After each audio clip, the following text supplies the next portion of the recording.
The sky above Europe was a graveyard. In the cold, thin air miles above the earth, young men stared through gun sights into clouds, waiting for death to emerge from them.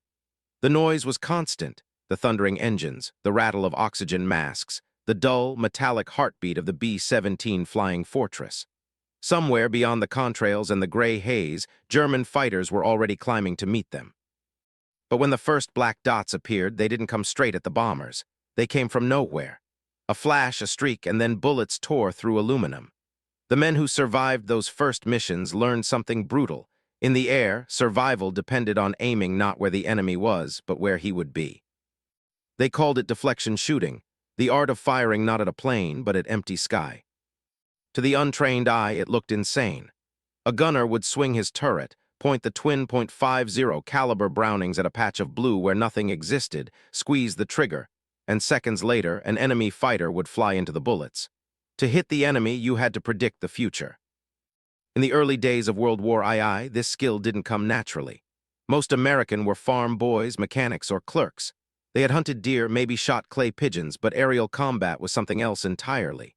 The Germans had years of practice, veterans of Spain and Poland and France, while the Americans were learning from scratch, 30,000 feet above occupied Europe. The first missions of the 8th Air Force in 1942 were catastrophic. Gunners sprayed endless bursts into the sky, wasting ammunition, unable to connect. Many claimed they had hits, but post-mission analysis proved otherwise. German losses were light. American bombers came home torn and burning, their crews shattered. Aerial gunnery, it turned out, wasn't about bravery. It was about math, perception, and the strange psychology of the human brain under pressure. One man who understood that was Major Jack, a flight instructor from Texas who had been a marksman before the war. The mind, he said, wants to aim straight at what it fears, but the sky isn't straight. When a fighter approached, it moved at over 400 miles per hour. The bullets from a Browning machine gun took a fraction of a second to travel, but in that fraction, the target had already moved hundreds of feet. You couldn't react to what you saw, you had to anticipate it. It was as much about training the mind as the trigger finger. In the spring of 1943, a new kind of training began at Field, Florida. Recruits arrived expecting gun ranges and classroom lectures. Instead, they found a surreal landscape: steel towers, revolving turrets, and long white tracks across the sand. Mounted on those tracks were moving silhouettes, plywood cutouts shaped like fighter planes. From the towers above, gunners practiced tracking the wooden fighters as they rolled past, their guns loaded with cameras instead of bullets. When they fired, the camera recorded where their rounds would have gone. Instructors later developed the film to show how close each student had come. The exercise looked absurd, men firing cameras at wooden planes, but it was revolutionary. For the first time, the U.S. Army Air Forces were teaching instinct, not reaction. They were teaching men to aim at nothing. Still, even this wasn't enough. In the real sky, fighters didn't fly in predictable lines. They curved, rolled, and spun through 3 dimensions. No range on Earth could reproduce that. And so, a group of engineers, psychologists, physicists, and pilots began experimenting with ways to retrain the human brain. They used film projectors, moving lights, and even early mechanical simulators. One device, called the Flexible Gunnery Trainer, looked like something from a science fiction story. Inside a darkened dome, a gunner stood behind a replica turret. Projected onto the dome were film clips of enemy fighters diving and rolling. As the trainee fired, the system calculated the angle of his aim and displayed whether he had scored a hit. It was primitive, but it worked. At first, trainees missed every time. Their instincts were wrong. They aimed directly at the aircraft, their bullets trailing uselessly behind. But gradually, something changed. They started firing ahead of what they saw. They began to trust prediction over vision. Instructors called this moment the click, when a gunner's brain finally surrendered to the physics of air combat. Once they get the click, one sergeant said, they stop fighting their eyes. By mid-1943, the first graduates of the new training programs were arriving in England. They were young, barely 20, and often overconfident. Yet something had shifted. Their combat reports showed an improvement so dramatic that commanders couldn't ignore it. Where early missions had required hundreds of rounds per kill, the new gunners were averaging 1 confirmed hit per 1,000 shots, still wasteful, but infinitely better. More importantly, morale was changing. Inside the cramped turrets of the B-17s and B-24s, men began to believe they could fight back. One of them was Sergeant Robert Red, a tail gunner from Kansas. He had never seen Europe before the war, never flown in anything larger than a crop duster. His world now was a glass bubble at the rear of a bomber, isolated, freezing, spinning over Germany. He remembered his first mission vividly. "You don't see them until they're already on you," he said later. "One minute it's clouds, next minute it's wings and smoke and you can see the pilot's face. You just start firing, you don't even breathe." He missed every shot. After that mission, he spent hours in the training dome watching film of his errors. His instructor told him, "You're looking too close. You've got to shoot where he's going, not where he is." On his next sortie, tried it. A German 190 dived in from above, its cannons flashing. Didn't aim at the fighter. He aimed at the empty patch of air ahead of it, and for the first time his bullets found their mark. The fighter exploded before his eyes. He didn't feel triumph, he felt disbelief. That was the paradox of deflection. When you finally mastered it, you realized you weren't fighting the enemy at all. You were fighting your own perception. The Air Force began formalizing this mental training. Pilots and gunners learned to visualize trajectories before firing, to imagine invisible lines of motion crisscrossing the sky. They were taught to break targets into geometry: speed, angle, distance, wind. A fighter approaching from 10 o'clock high required a lead of about 15 feet. From 2 o'clock low, nearly 20. At 400 miles per hour, that meant aiming into pure imagination, a blank spot your brain told you was wrong. Many never managed it. Some froze, unable to override the instinct to aim at the threat. Others panicked, firing wildly until their barrels overheated. Those who survived long enough began to internalize it, and once they did, their performance skyrocketed. The shift wasn't only tactical, it was psychological. Training films from 1944 began with the same line. The gunner's greatest enemy is not the pilot he faces, but his own mind. The irony was cruel. The more human you were, the more you trusted your senses, the less chance you had of surviving. The best gunners were those who detached from fear, who turned combat into mathematics. They didn't think of faces in cockpits or of the men they were killing. They thought in angles. Deflection wasn't just about hitting the target. It was about deflecting emotion. One fog-choked morning in England, as bombers prepared for yet another run over the Ruhr, an instructor gathered his crew before takeoff. He held up a piece of chalk and drew a rough circle on the floor. "This," he said, "is your world." He drew a line through it. "This is where you see the enemy." Then a few inches ahead, another line. "This," he said softly, "is where you must shoot. Between here he tapped the circle and here he tapped the space beyond is where life and death will meet." The men stared. Someone laughed nervously. The instructor just nodded. "Remember," he said, "aim at empty sky." Moments later, the bombers thundered down the runway, their silver wings glinting through the fog. Inside each, a gunner sat surrounded by glass and noise, searching the endless void for movement, trusting that invisible calculation between fear and foresight.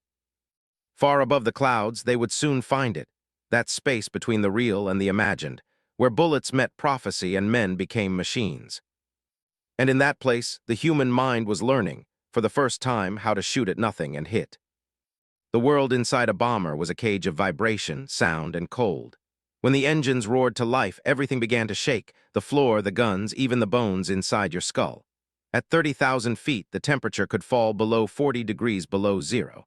Frost crept along the inside of the glass turrets. Oxygen hissed in your mask. You could feel every heartbeat echo in your fingertips wrapped around cold steel triggers. To survive here, the gunner had to become part of the machine. By late 1943, the 8th Air Force had learned this the hard way. On missions over Bremen, and entire squadrons had been ripped apart by German fighters. They had the speed, the climb, and, most importantly, the angles. Luftwaffe pilots understood geometry instinctively. The American gunners, still struggling to trust their calculations, often couldn't see the enemy until it was too late. That began to change when the Army Air Forces brought in mathematicians and psychologists to explain what the human brain couldn't see. At a training base in Arizona, an instructor named Captain Miles Van Dorn stood before a class of weary recruits and drew a simple diagram on a blackboard. It showed two lines crossing in the air. one representing the enemy's flight path, the other the bullets. He said, tapping the chalk, "You're not shooting at airplanes, you're shooting at time." He paused, letting it sink in. Your bullets take about half a second to reach a target 600 feet away. In that half second, a 109 moves 330 feet. If you fire at him, he's already gone before the bullets get there. You have to aim where he'll be in half a second. You're fighting physics and losing until you learn to think like the sky. The men scribbled notes, but the truth was, most of them didn't feel it until they were in the air. Inside a bomber, each gunner had a sector to protect, a slice of the sky divided into invisible quadrants. Tail gunners, waist gunners, top turret, ball turret, nose gunner, all had their arcs of fire. If one missed, the next might catch the target as it passed through another gunner's field. It sounded organized. In practice, it was chaos. A German fighter flashing in at 500 miles per hour could cross a gunner's vision in less than 2 seconds. The gunner had to identify the aircraft type, estimate its range, compute the deflection angle, and fire, all while the bomber shuddered under enemy fire. There was no time for thinking, only instinct. In one after-action report, a tail gunner described his first real hit. He came in from 2 o'clock high. I saw the muzzle flashes. I didn't even think. I swung ahead of him and fired where he wasn't yet. The tracers went right through his propeller arc. He just disintegrated. I didn't even see him crash, just a black streak falling away. He wrote that his hands kept shaking for an hour afterward. The instructors back home had prepared them for this through a strange blend of science and psychology. One experiment, created by the Army's psychologists at Yale, used a rotating disc painted with enemy silhouettes. The gunner stood in a darkened room, watching the targets spin. Every few seconds, one would dart suddenly across the lighted circle, and the trainee had to predict its path and shoot using a photo gun. After thousands of repetitions, their minds began to change. They stopped seeing motion and started feeling it. The brain's natural lag between perception and action narrowed. Scientists later discovered that expert gunners showed different brainwave patterns under stress, less panic, more anticipation. They had trained themselves to think ahead of the present. It was, in a way, an early lesson in cognitive rewiring. Meanwhile, over Europe, the bombers were still paying in blood for every mistake. In August 1943, the raid on a ball-bearing factory deep in Germany cost the 8th Air Force 60 bombers in a single day. 600 men were missing or dead. When the survivors landed in England, their faces were gray with exhaustion. Among them was Staff Sergeant Eugene Hall, a waist gunner from Chicago. He remembered how it felt when the fighters came. "They didn't look real," he said. "They moved too fast. You could see the muzzle flashes, but not the plane, just flashes. I fired and fired, but nothing hit. It was like shooting at ghosts." Back at base, his crew chief told him his gun camera showed every burst trailing behind the target. "You're scared," the chief said bluntly. "You're aiming at the fear, you need to aim ahead of it." That night, Hall sat in his bunk staring at the ceiling, repeating those words, "Aim ahead of it." When he flew again 2 days later, he forced himself to breathe, to predict. The next time a German fighter dove toward him, he didn't aim at the nose or the wings. He aimed into the void in front of it. The fighter flew into his fire. "It was like time slowed," he said later. "For once I was ahead of him, and then I realized I'd stopped being afraid." At bases across Britain, the Army began sending psychologists to interview gunners about this phenomenon. Why did some adapt instantly while others never could? They found that it wasn't about intelligence or reflexes, it was about trust. The best gunners trusted the math, the training, and their intuition. The worst doubted it in the heat of combat. They second-guessed, corrected too late, and died. Instructors started using new methods to break that hesitation. They introduced reflex drills, forcing gunners to call out deflection angles aloud while tracking imaginary targets in the air. 10 degrees left, 20 low, fire, fire, fire. The goal wasn't accuracy, it was rhythm, to make prediction feel like breathing. Some began comparing the technique to leading a flock of birds or watching a baseball curve through the air. It wasn't mechanical anymore, it was organic.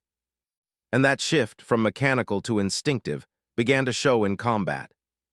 A British observer who flew with the 8th Air Force described one mission over the Ruhr Valley. The Americans were fighting differently now. They no longer sprayed bullets in panic. Their fire came in short, precise bursts like the beating of a drum. The fighters still attacked, but you could see them hesitate. The gunners were anticipating them. You could feel the air itself turning against the Germans. The Luftwaffe noticed too. Pilots began reporting predictive fire, defensive gunners who seemed to know their approach angles.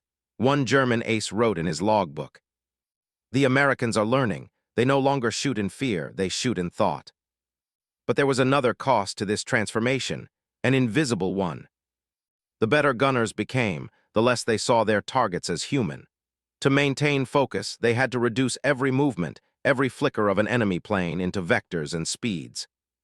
Staff Sergeant, the Kansas tail gunner, once admitted, "You stop thinking of them as men, you just see a shadow moving too fast. If you start thinking there's a person in that cockpit, you hesitate, and hesitation up here means you die." It was a coping mechanism, but also a kind of blindness. By mastering deflection, they were learning to detach from empathy itself. Back home, their instructors knew it but couldn't stop it.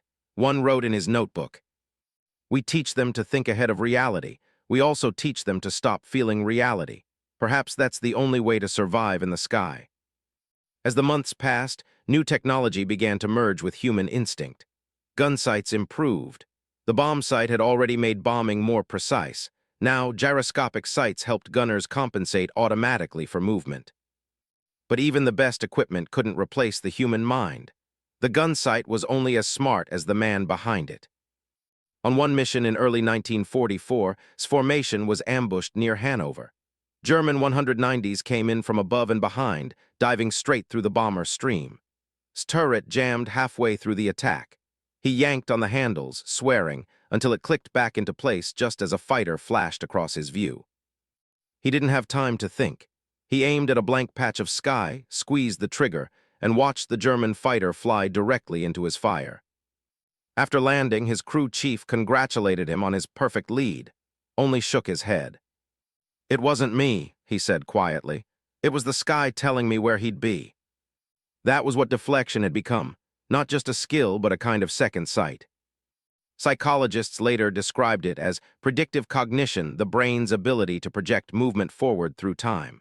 But for the men inside those flying fortresses, it was something simpler and stranger. It was the moment when instinct and geometry became the same thing, when fear turned into mathematics. The sky was no longer chaos, it was a pattern waiting to be read. And as the winter of 1944 closed in, the men who had mastered that pattern would carry it with them into the bloodiest months of the air war, when the future they aimed at would grow darker than ever before. The winter of 1944 froze Europe in silence, a cruel gray season where the war seemed endless. Above it all, the bombers still came. Endless formations of silver fortresses crossing the English coast, their wings glinting against a sun that barely broke through the haze.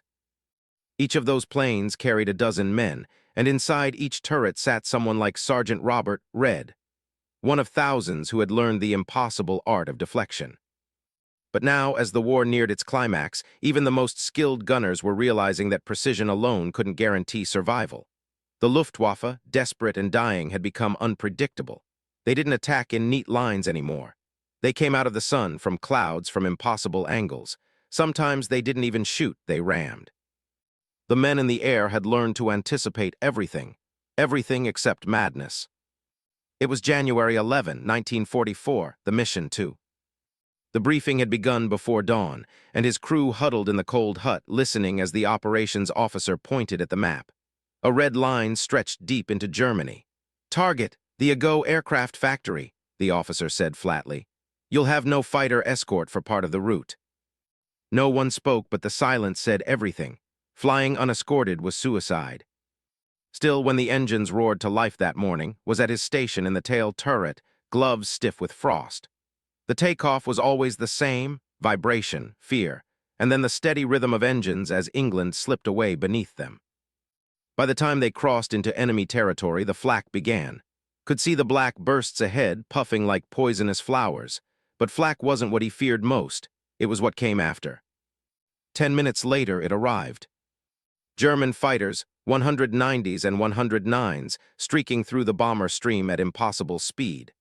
They came from every direction, above, below, head-on. swung his turret, tracking, calculating. His tracers arced across the sky, invisible geometry brought to life. A fighter banked hard to avoid his fire and flew into the crossfire of the top turret above. The sky bloomed in fire. He didn't cheer, he just moved on to the next. For every plane they shot down, 3 more appeared. The Germans weren't fighting for victory anymore, they were fighting for vengeance. Some made ramming runs straight into bombers, their wings shearing through metal, their engines flaming. One tore through squadron leader. A flash, then nothing but a blossom of smoke where the plane had been. For hours, it went on gunfire, screams, fragments of oxygen masks and uniforms spinning through the air. By the time the surviving bombers turned for home, had fired over 3,000 rounds. He had no idea how many hits he'd scored. All he remembered was how his hands moved on their own, not guided by fear anymore or even thought. Just pure, cold instinct. Later, he would tell a reporter, "It's not killing when you're up there, it's calculation. The killing part comes later when you try to sleep." That kind of detachment had become necessary, but it was changing the men in ways no one understood. The Army Air Forces began noticing patterns in returning crews. Gunners who had survived dozens of missions showed signs of what they called combat fatigue. They weren't jumpy like infantrymen, they were quiet, distant. Their eyes tracked invisible targets even on the ground. A psychologist at Field interviewed dozens of them. His report, years later, read, "They live in predictive mode. They scan everything. A door closing, a bird in the distance. Their minds run calculations, predicting trajectories, escape routes. Their brains are still in the sky." They called it anticipation syndrome. Even back on base, men couldn't turn it off. They'd wake in the night, gasping, their hands moving as if gripping the twin handles of a .50 caliber. Some kept imaginary firing logs, scratching times and angles into notebooks they'd carry everywhere. Deflection had saved their lives, but it had rewired their minds. At the same time, the Army Air Forces were studying how to push deflection shooting even further. If a man could anticipate a fighter's motion in 2 dimensions, why not 3? In a small, unmarked lab in Florida, engineers built a new simulator, the Waller Flexible Gunnery Trainer Mark II. Inside a circular theater, multiple film projectors displayed actual footage of dogfights across a 360-degree dome. The gunners stood at rotating turrets wired to analog computers that registered hits in real time. For 1944, it was science fiction. When the first trainees entered the dome, they froze in awe. Enemy fighters seemed to dive right at them. The projection wrapped around their vision, tricking their brains into believing they were in the sky. As they fired, light sensors detected their aim points. The computer recorded every shot, printing out results on ticker tape. The trainees came out pale, sweating, exhilarated. For the first time, training felt as terrifying as combat. But it worked. Hit accuracy increased by nearly 40%. Recruits learned to predict even curved paths, tracking fighters in 3 dimensions. For the first time, psychologists began to realize something remarkable. Humans could learn prediction under stress. They weren't just reacting, they were rewiring themselves to think in the future tense. One report called it the birth of human computation. Meanwhile, back in Europe, crew was flying their 19th mission. The briefing had been simple: Berlin. No one liked flying to Berlin. The flak was heavier, the fighters more desperate, but orders were orders. As they climbed through cloud layers, thought about how different he felt now. The fear was still there, but buried. His brain felt like an instrument, tuned, precise, unfeeling. He remembered the words his instructor had drawn in chalk 2 years earlier. Aim where life and death meet. Now that space was all he knew. As they neared the target, Cindercom crackled. Bandits 6 o'clock high. He swung his turret before the words finished. There they were, 4 190s, curving down in perfect formation. He didn't look at them, he looked at their path.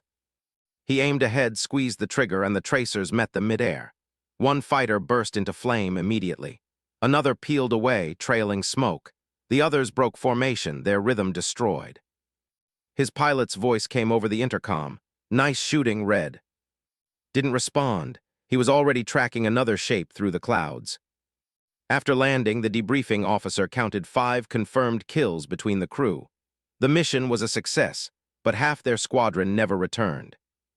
That night in the barracks, someone turned on the radio. Miller's Moonlight Serenade drifted through the cold air. Men drank silently, staring at the floor. One finally spoke. "We're good at this now," he said. "Too good." No one answered. That same week, a young officer named Edward, an experimental psychologist arrived at an airfield near Norwich. His job was to study how deflection affected perception. He interviewed other veteran gunners. He was struck by their stillness, the way they watched him, their eyes always shifting slightly as if following invisible motion. He asked, "When you fire, what do you feel?" Thought for a long time before answering. "Nothing," he said. "If you feel, you miss."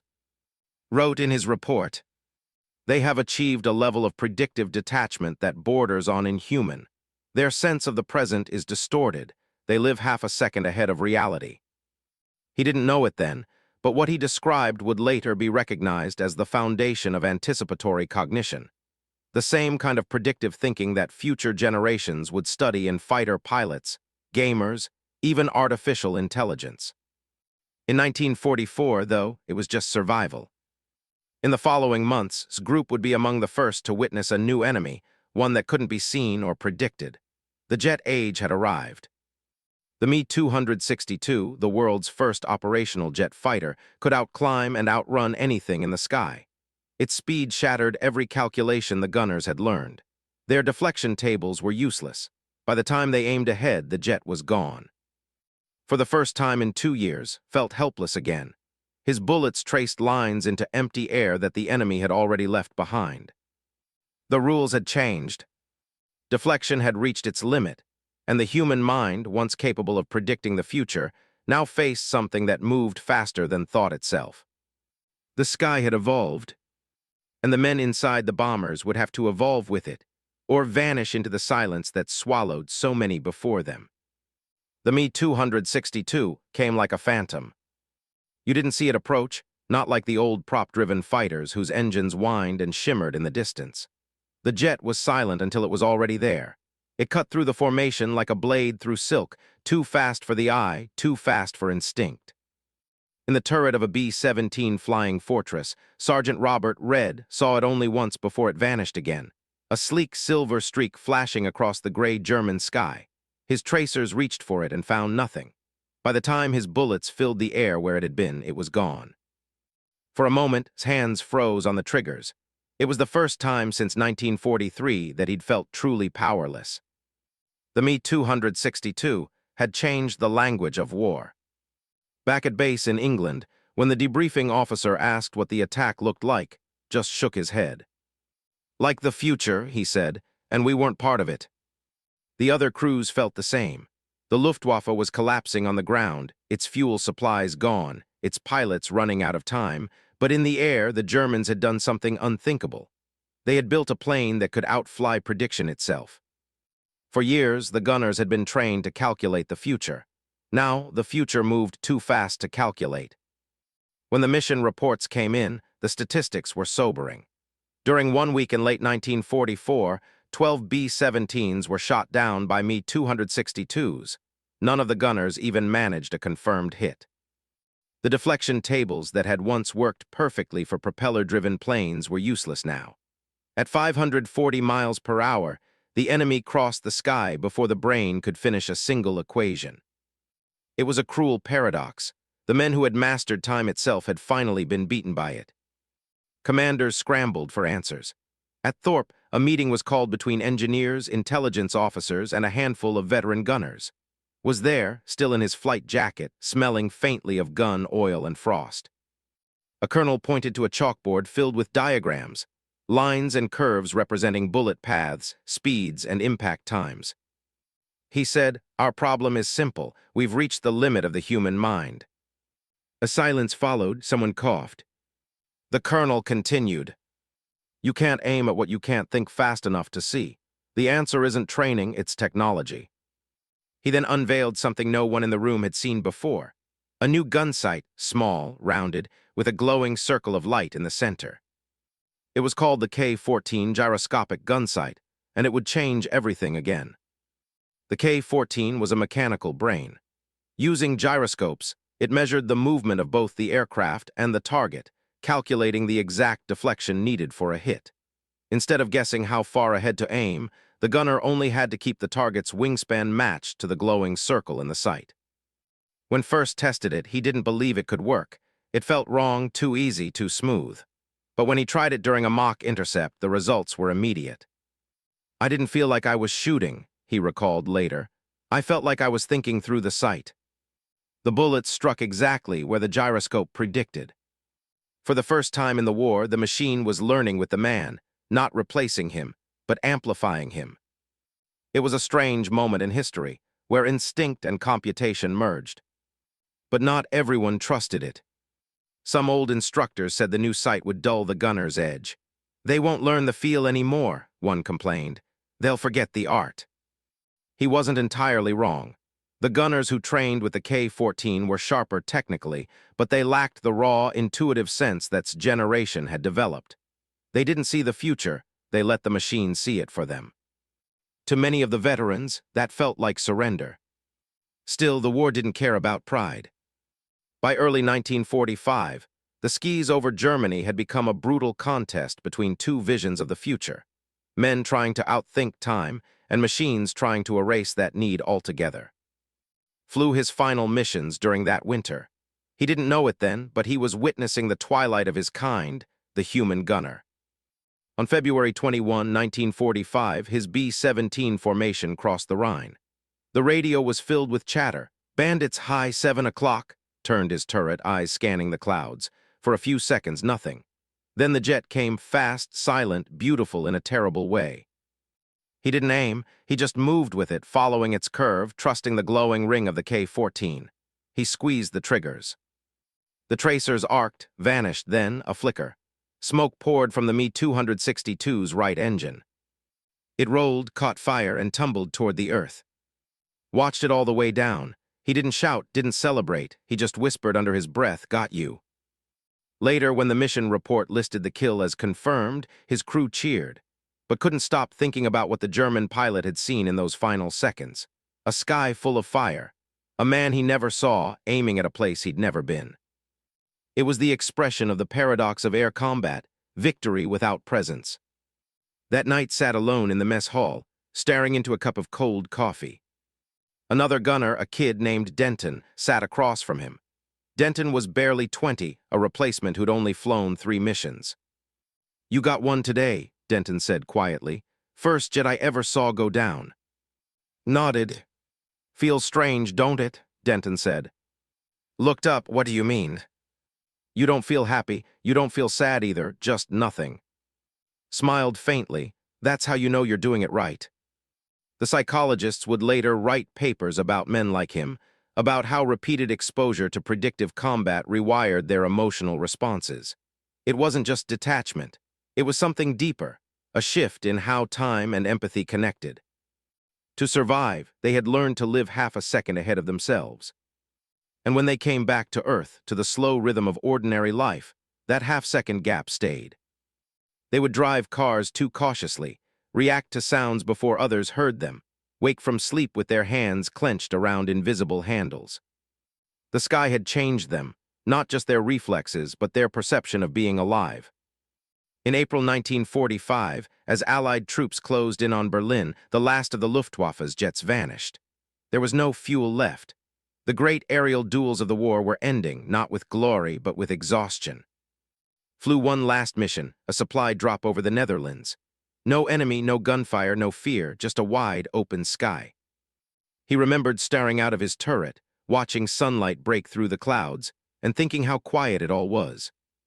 When they landed, his pilot turned and said, "That's it, Red, war's over." Didn't answer. He just looked down at his hands, the hands that had learned to predict death, and wondered what they were supposed to do now. Months later, when he returned home to Kansas, the world seemed unbearably slow. He tried working in his father's garage, fixing tractors and trucks, but the sound of any sudden engine made him flinch. Sometimes he'd catch himself staring into the open sky, tracking nothing, his mind still tracing invisible paths. He had survived what few could.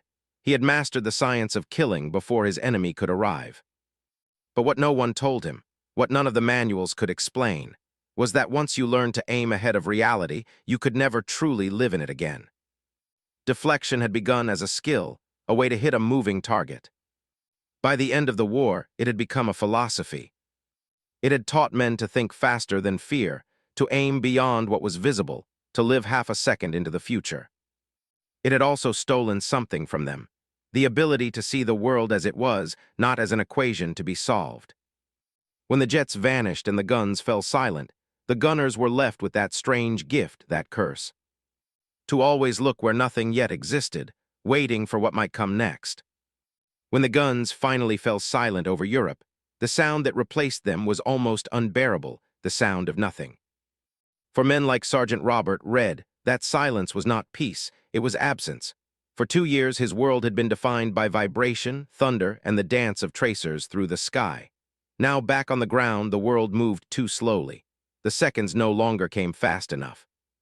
He had spent those years living half a second into the future, anticipating, predicting, calculating. It had saved his life more times than he could count. But now in Kansas, surrounded by stillness and cornfields, that same instinct turned against him. Every sound, a passing car, a screen door slamming, the distant rumble of thunder, triggered something he couldn't explain. He'd jerk his head, scanning the horizon, tracing imaginary trajectories only he could see. The war was over, but his mind was still in the sky. In the early summer of 1946, was invited to attend a reunion of the 401st Bomb Group at a hotel in Chicago. At first, he didn't want to go. He hadn't spoken to his crew since the day they'd disbanded. But the letter was signed by his old pilot, Captain Lewis Harding, the man who had sat 30 feet in front of him for every mission. The note was simple, "Come on, Red, one more briefing." So he went. The hotel ballroom was crowded with men in civilian clothes that didn't quite fit, hair shorter than fashion demanded, laughter that came out rough and uncertain. At the bar spotted Harding, older now, a touch of gray in his temples. The captain grinned when he saw him. "There's the best tail gunner I ever had," he said, clapping him on the back. Smiled awkwardly. "You always say that because I never shot you down." The laughter faded as quickly as it came. Later, over drinks, Harding asked, "You sleeping any better these days?" Hesitated, sometimes, mostly not. "You still see the sky?" Nodded slowly. "All the time, it's never empty." Harding didn't answer, he just raised his glass. To the ones who didn't come back. They drank in silence. That night lay awake in his hotel room, the city noise outside oddly comforting. He thought about the strange journey that had turned ordinary men into living machines. In 1942, he had been a farmhand with a rifle. By 1945, he had become a human computer, trained to think faster than thought, to aim where death would be, not where it was. Now he couldn't stop doing it. His brain still measured distances automatically, still calculated angles when cars crossed an intersection, still felt that half-second edge before every moment. It wasn't madness, it was momentum, the mind refusing to slow down. He wasn't the only one. Across the country, returning gunners, pilots, and radar operators reported the same feeling, a strange restlessness, a mental overclocking that made ordinary life feel dreamlike. The Veterans Administration began commissioning psychological studies. One 1947 report titled "Temporal Displacement in Combat Aircrew" concluded. Combat aviators exhibit a persistent acceleration of cognitive response time. They perceive motion, threat, and reaction half a second before control groups. The brain appears conditioned to predictive engagement. In simpler words, their minds were still fighting. Some veterans tried to adapt by working in fields that matched that speed: air traffic control, engineering, aviation mechanics. Others, drifted between jobs, searching for something that felt real. But nothing on the ground moved fast enough. In 1948, received a letter from the War Department. It invited him to participate in a new research program in Dayton, Ohio, Project Sign. The letter was vague, but the offer included steady pay, room and board, and the chance to apply combat experience to advanced aerial studies. He almost threw it away, then he saw the word aerial. 3 weeks later, he was standing on the tarmac at Wright Field, watching a group of engineers wheel a sleek experimental aircraft out of a hangar. It wasn't military gray, It gleamed silver, futuristic. A man in a white coat approached him. "You're—" "Yes, sir. I read your file. Good, you'll like this place. We're studying how men see." Frowned, "See." The man nodded. "We've been reviewing combat footage from the gunnery cameras, trying to understand how your generation learned to predict the future. You've got something the machines don't have: anticipation." That word struck him, anticipation. For years, he'd thought of it as a curse. Here, it was suddenly valuable again. Inside the lab, they showed him film reels from wartime gunnery cameras, the same kind mounted on his old turret. Watched frame after frame of tracers slicing through sky, enemy planes bursting apart mid-flight. The engineers froze the film on one sequence. A fighter diving through clouds, its own tracers intersecting perfectly with its path. "See that?" the scientist said, pointing at the screen. "That's not reaction, that's prediction. The human brain doing analog computation faster than a machine." Stared. "I wasn't thinking, I just felt where he'd be." The scientist smiled. "Exactly, that's what we're trying to understand." They called it Project Vision. Its goal was to replicate the human gunner's instinct in machines, to teach cameras and mechanical sights to do what men like had learned through terror and repetition. In a way, realized, deflection shooting hadn't died with the war. It had evolved. Over the following months, he helped them test prototype tracking systems, gyroscopic cameras that tried to predict the motion of aircraft across the sky. They used old training footage, even newsreels of birds in flight. His job was to sit behind the console, watch the footage, and say out loud where he thought the target would be 1 second later. The engineers would compare his calls with the machine's predictions. At first, the results matched. But as the experiments grew faster, jets instead of prop planes, missiles instead of dogfights, began to outperform the machines again. His instincts still worked. He could still feel the future. The lead engineer was stunned. "You're half a second ahead of the computer every time," he said. "It's like you're seeing the next frame before it's projected." Didn't know how to explain it. It wasn't sight, not exactly. It was more like rhythm, a pulse in his chest that told him where motion would lead.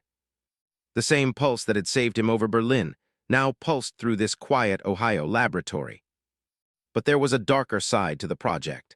As technology advanced, the engineers began replacing men entirely. The gun turrets were gone now, replaced by remote-controlled drones and guided rockets.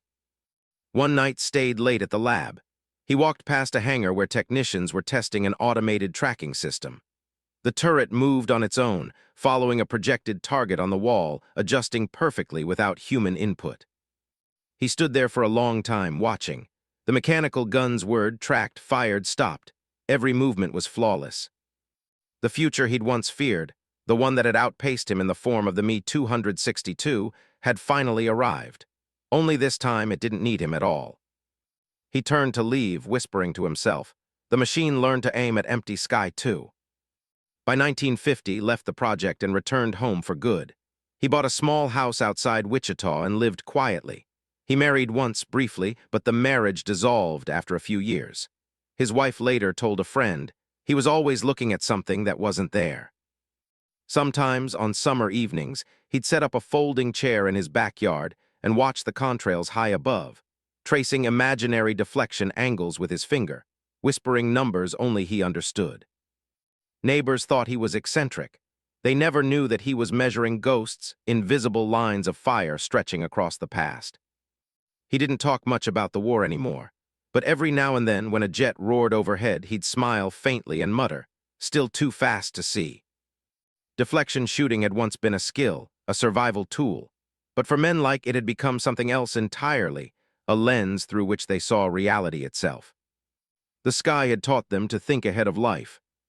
And for the rest of their lives, they would never quite catch up to the present again. The 1950s were supposed to be an age of peace, but for men like Robert Red, peace had become something foreign, a kind of static that filled his ears and made his hands restless. The war had given him a rhythm, a heartbeat of engines, a constant sense of time moving faster than his thoughts. Now, without it, everything felt suspended. In Wichita, the world was modernizing. Jetliners crossed the sky daily now, no longer weapons, but symbols of speed, commerce, progress, would stand outside the aircraft plant where he worked and watch them take off. The roar of the engines still vibrated somewhere deep in his bones. Fast, he'd whisper to himself almost proudly, but not faster than thought. He worked as a machinist for. His job was to calibrate small parts for jet engines, using instruments so precise they could measure differences thinner than a hair. The engineers liked him because he never needed much instruction. He had a kind of intuition. He could see when something was off before the gauges did. "You've got the hands of a scientist," one supervisor told him. Smiled faintly. "No," he said, "just a gunner's hands." At night he'd dream of the sky, not of battles or explosions, those had faded, but of patterns. Lines of motion, curves through the clouds, invisible calculations that shimmered behind his eyelids like constellations. Sometimes he woke up reaching for triggers that weren't there. Sometimes he'd whisper corrections 2 degrees high, lead 15 feet as if instructing someone only he could see. The doctors called it residual combat visualization. A harmless side effect, they said, didn't believe them. It wasn't trauma, it was habit. The mind still doing what it had been trained to do, anticipate, correct, survive. He wondered if it would ever stop. In 1953, was contacted again by Wright Air Force Base. This time, it wasn't for weapons research. It was for something stranger. A man named Dr. Harold, an Air Force psychologist, came to see him at the factory. He introduced himself quietly, with the stiff politeness of someone carrying a secret. "I read the reports from Project Vision," he said. "You have an unusual talent for spatial prediction." Shrugged. "That's just a fancy way of saying I could hit what I aimed at." Smiled. "No, it's more than that. You felt the movement before it happened. That's not normal reflex, it's a kind of precognition. We're trying to study it." Frowned. "You think I can tell the future?" Hesitated. "Not exactly, but maybe a part of your brain processes time differently. We want to record it in a simulator." Agreed, mostly out of curiosity. He'd spent years feeling like an outdated part of history. Maybe now he could finally understand what the war had done to his mind. The simulator was a black dome, larger than any gunnery trainer he'd seen during the war. Inside, projectors surrounded him with sky, endless, shifting, eerily realistic. "Targets will appear," his voice echoed through the intercom. "Your job is to track them and predict their motion, just like old times." The first target was easy, a silver dot sweeping across the horizon. Adjusted his seat, steadied his breathing, and aimed ahead. The dot moved exactly as he expected, intersecting with his imaginary tracers. The next target came faster, then faster still. Then there were 2, 3, 5 at once, swarming, darting, unpredictable. But's mind didn't panic. It adapted. He stopped following individual paths and started seeing the pattern, the collective rhythm behind them. When the simulation ended, entered, visibly shaken. "You hit everyone," he said quietly. "Even when we changed the speed mid-course, you shouldn't have been able to anticipate that." Took off his headset. "Maybe the brain doesn't forget," he said. "Maybe it just waits." Nodded slowly. "You know, you might be the closest thing we've found to human radar." Laughed a hollow sound. "Radar doesn't dream." That night, wrote in his report, "Demonstrates a persistent anticipatory perception. His spatial prediction occurs before sensory confirmation. He operates mentally half a second ahead of reality, as if viewing events through temporal offset. Possibly a permanent adaptation from prolonged combat deflection training." For it wasn't adaptation, it was exhaustion. He began seeing motion everywhere, birds in flight, cars merging on highways, leaves swirling in wind. And his mind automatically plotted their paths, anticipating where they would land. He couldn't not see it. In church one Sunday, he watched dust motes drift through sunlight and caught himself predicting their collisions. He realized, horrified, that he no longer saw objects, only trajectories. The war had turned him into something between man and instrument. The following year, invited to a private conference in Washington, D.C. there, scientists and military officials were discussing a new frontier, automation. They were building machines that could think faster than people, weapons that could track targets without human input. Radar-guided turrets, computer-assisted bombing, early guidance systems. Listened in silence as the presenters spoke of predictive algorithms, mathematical models, and control theory. Finally, one general gestured toward him. "Meet Sergeant. He's one of the last men to truly master analog prediction. Before long, machines will replace his kind completely." Everyone clapped politely, only stared at the floor. Later, over coffee, leaned toward him. "How does it feel knowing the world is finally catching up to you?" Smiled faintly. "It doesn't feel like it's catching up, it feels like it's leaving." By the late 1950s, the Cold War had turned the world into another kind of battlefield, one fought with equations instead of bullets. Radar arrays scanned the sky for missiles. Computers tracked moving dots that might mean annihilation. The same deflection principles had lived by were now embedded in machines guarding continents. The art of aiming ahead of time had become global policy. He sometimes watched the newsreels showing bomber drills and missile tests. The footage looked eerily familiar, lines on maps, men in headsets predicting invisible trajectories. It was deflection writ large. He realized with a shudder that the world had adopted the gunner's mind. Everyone now lived half a second ahead of catastrophe. One evening, sat alone in his backyard, a cigarette burning down between his fingers. Above him, a passenger jet crossed the twilight sky, contrails glowing red in the setting sun. He followed it with his eyes, automatically calculating its path. But for the first time, he didn't finish the thought. He let the plane disappear into the horizon without trying to predict where it would go. It felt like exhaling after holding his breath for years. The next morning, he wrote in his journal, something he hadn't done since the war. "I used to think I was fighting the Germans. I was fighting time. Now time's winning, and I think that's all right." He folded the page and put it away. Deflection had started as geometry, it had become instinct, and now it had become metaphor. It was no longer about bullets and sky, but about the human struggle to keep up with the future, to aim at what isn't there yet, to survive what hasn't happened. Had once mastered that art, but he understood now that no one could live forever half a second ahead of the world. Sometimes you had to stop aiming. Sometimes you had to let the sky be empty again. The winter of 1963 came early to Kansas. Frost formed on the windows before dawn, painting the glass in patterns that looked almost like contrails. Robert, red, sat at his kitchen table, a mug of black coffee cooling beside him, his hands resting on an open letter. It was from Dr. Harold, the Air Force psychologist who tested him a decade earlier. The letter was typed on yellowing paper, its edges frayed. "Dear Sergeant, we're closing down the last of the old predictive cognition studies. The computers are doing it now, faster, cleaner, without fatigue. I thought of you when we ran the final simulation. For what it's worth, the machine beat every record you ever set. But it didn't learn the way you did. It didn't feel the future. I sometimes wonder if we've improved things, or only made them colder. You once told me the brain doesn't forget. Maybe it shouldn't. With respect, Harold." Read the letter twice, folded it carefully, and tucked it back into the envelope. He looked out the window. Snow had begun to fall, slow, silent, hypnotic. He watched each flake drift, predicting where it would land, catching himself halfway through the thought. He smiled. Even now, decades after the war, his mind still traced those invisible lines. But they no longer haunted him. They had become something gentler, a language of patience, of understanding. That afternoon, drove into town to the small aviation museum near the old airstrip.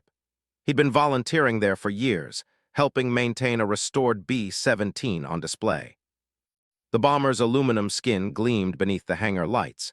Visitors would stop and stare, reading the placards about precision daylight bombing and the brave men of the 8th Air Force. Most didn't understand what that meant. They saw the machine, not the minds that had kept it alive. Ran his hand along the smooth metal of the tail section. It still smelled faintly of oil and dust. He touched the twin-gun mounts, fingers tracing the cold steel handles where his hands had once rested for hours at a time. A young tour guide approached. "You used to fly in one of these, didn't you?" Nodded. "A long time ago." The boy grinned. "Must been amazing." Looked up at the turret, that glass bubble suspended in time. "It was something," he said quietly. He wanted to explain how it really felt, the cold, the fear, the strange exhilaration of watching geometry and mortality merge. But how could he? To them, the war was history. To him, it was still a rhythm under his skin. Instead, he said, we learned to shoot at the future. The boy laughed lightly, thinking it a joke, smiled back, letting it be one. That evening, the museum hosted a veterans gathering. Men with gray hair and steady hands, their uniforms long since packed away, now wore name tags and smiles that didn't quite hide the ghosts behind them. They talked about old bases, Thorpe, about the frozen oxygen lines, the coffee that turned to ice before you could drink it, the sound of engines in formation. And then, as always, they talked about loss. One man said softly, "We used to think the sky would remember us." Answered, "It does, just not the way we thought." The room went quiet. He didn't elaborate, he didn't have to. After the event, lingered near the bomber alone. The hangar was quiet except for the ticking of cooling metal. He climbed into the tail section, carefully, his joints stiff, his breath visible in the cold. He sat in the turret, surrounded by glass and steel, and closed his eyes. The sound of engines filled his memory immediately, that deep, endless thunder. The vibration in his bones returned not as fear, but as something like nostalgia. He rested his hands where they'd always belonged, on the triggers. He didn't press them. He didn't need to. Through the glass, snow fell softly outside the hangar door, the flakes swirling like tracers through a sky that had forgotten what war was. For the first time in years, felt calm. The future wasn't something to aim at anymore. It was something to watch unfold. He died the following spring. The local paper ran a short obituary. Robert E., 1919-1964. Veteran of the 8th Air Force, 401st Bomb Group. Served as tail gunner aboard B-17 bombers in the European theater, completing 27 combat missions. Remembered by friends for his calm presence and mechanical genius. He could see the world before it moved, one colleague said. The museum flew its flag at half-mast for a week. A few months later, Doctor visited the museum. He'd retired from the Air Force and taught psychology now, but death had brought him back. He stood beside the B-17, gazing at the empty turret, and whispered, "We tried to turn men into machines, but some machines became men because of it." He reached into his coat pocket and placed something on the seat inside the turret, a small brass compass, engraved with a single word, "Ahead." Then he turned and left. Years passed. The world raced forward, faster aircraft, missiles, computers, satellites. Deflection was no longer something taught to gunners. It was coded into software, executed by silicon and circuits. But deep inside those systems, in radar-guided missiles, in autopilot algorithms, in the equations that let a drone anticipate motion, lived the ghost of the idea that had begun with men like. To hit a moving target, you must first learn to see time. It would take decades before neuroscientists began to understand what and his generation had done intuitively. They would discover predictive processing, the idea that the human brain doesn't see the present at all, only its expectation of the present, adjusted by constant error correction. In other words, everyone lives slightly in the future. The gunners of World War II had simply pushed that instinct to its limit. They had turned survival into mathematics, fear into foresight, reaction into creation. They had proven, in the most brutal classroom imaginable, that the mind could be trained to anticipate reality, and that the cost of such evolution was losing the comfort of living inside it. In the end, deflection was never just about hitting the enemy. It was about what it means to exist in motion. To trust the unseen. To act before certainty. To believe that what isn't there yet can still be reached. That's what had done over and over in the skies above Europe, aiming at nothing, and finding truth in the emptiness. The war ended, the world moved on, but that lesson lingered. Even now, somewhere in the circuits of guidance computers and the neurons of fighter pilots, that ancient reflex endures. To aim not at what is, but at what will be. And perhaps in that half-second between knowing and being, the human mind still finds its most mysterious gift. The power to touch the future before it arrives,